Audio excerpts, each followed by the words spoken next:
Сәлем достар, қал жағдайларыңыз қалай? Сіздермен бірге кондитер Қазығұрт. Бүгін біз сіздермен бірге красный бархат, яғни қызыл бархат пирожныйларын дайындаймыз. Қараңыздар, менің заказға жасаған пирожныйларым.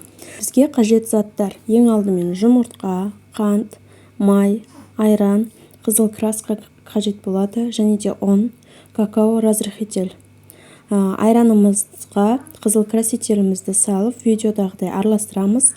Қызыл бояуды сіздер кез келген кондитерлік дүкендерден таба аласыздар.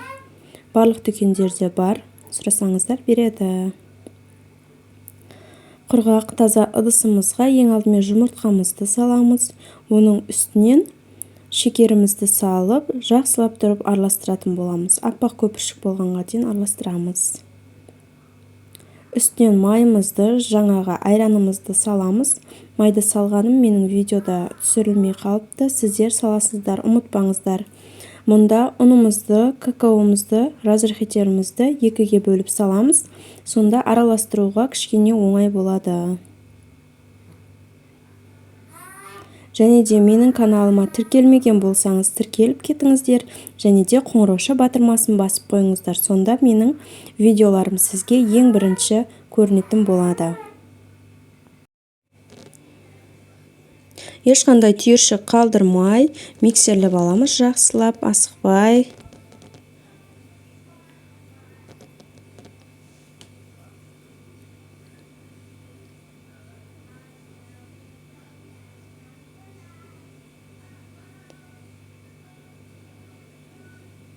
Ал енді менікіндей лопатканы алып, қамырыңыздың шет-шетіндегі ұндарын ортаға жинап, жақсылап біркелкі қамыр етіп, араластырып аласыздар осылай. Қараңыздар, осындай қою емес, қатты сұйық та емес қамыр шығады. Егер де түсі ойларыңыздан шықпаса, кішкене краситель қосып жіберсеңіздер болады. Ал мұнда мен осындай насатканы мешоктың ішіне саламын, кондитерский мешоктың.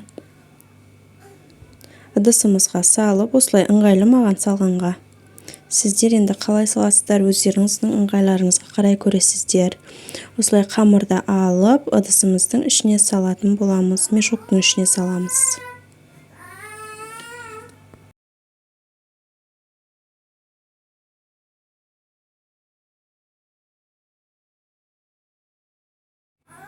Табамызды аламыз, астына пергамент қағазын салсаңыздар болады, мен сияқты силиконовый коврик салсаңыздар да болады.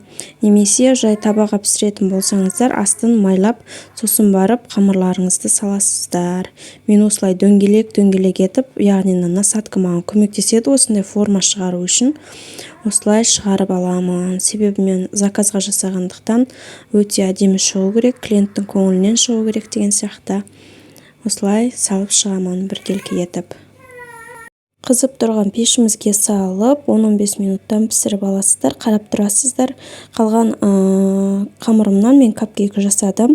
Және піскеннен кейін осылай менде дөңгелек форма бар, сонымен артық жерлерін кесіп аламын. Ал енді астына, яғни бұл капсула деп аталады, аппақ қағаз, соның үстіне орналастырып шығамын. Және де кремді қараңыздар, осылай жағамын. Кремнің жасалу рецептін мен описание бөлімінде сілтемеде тастап кететін боламын. Сол жерден қарап, кремін жасасаңыздар болады. Барлықтарыңыз отбасыларыңызда жасап көріңіздер, тапсырысқа да жасасаңыздар өте дәмді, ұялмайсыздар. Барлықтарыңызға ас болсын, менімен бірге жасап көріңіздер. Жасап көрсеңіздер, қалай шықты соны комментарийде бөлісіп кетіңіздер. Және менің парақшама тіркелуді ұмытпаңыздар.